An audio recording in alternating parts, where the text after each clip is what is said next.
تازہ ترین ویڈیوز کے لیے چینل کو سبسکرائب کر کے بیل آئیکن اور آل نوٹیفیکیشن پر کلک کریں تاکہ آپ کو ملے ہر اپڈیٹ سب سے پہلے۔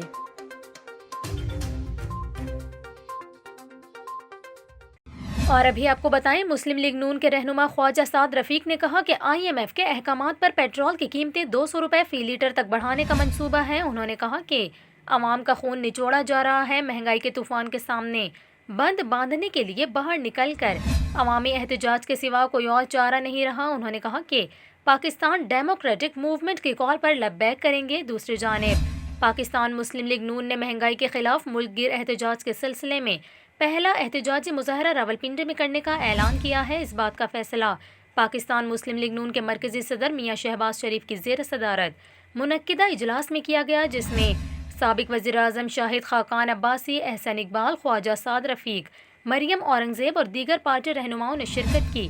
پی ایم ایل این نے ملک گیر احتجاج کے لیے ریلیوں، جلوسوں اور مظاہروں کے پروگرام کو حتمی شکل دے دی ہے۔